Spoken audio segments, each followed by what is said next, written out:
এখন গোটা দেশের গণপরিবহন ব্যবস্থাকে বিজেপি ধ্বংস করে দিতে চাইছে। আমাদের দেশের, আমি যেহেতু এটা পরিবহন ক্ষেত্রের আমাদের কর্মসূচি আমি উল্লেখ করতে চাই, খেয়াল করে দেখবেন 2014 সালে যখন বিজেপি ক্ষমতায় এসেছিল, বুলেট ট্রেন করে চারিদিক মাতোয়ারা করে দিয়েছিল।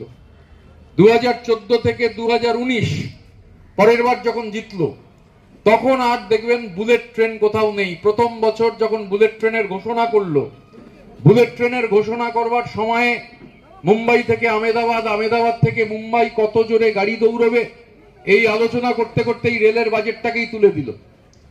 আমাদের দেশে স্বাধীনতা পরবর্তী সময়ে রেলের বাজেট চলছে।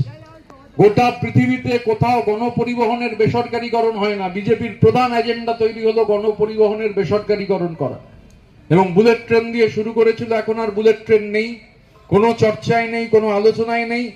রেলের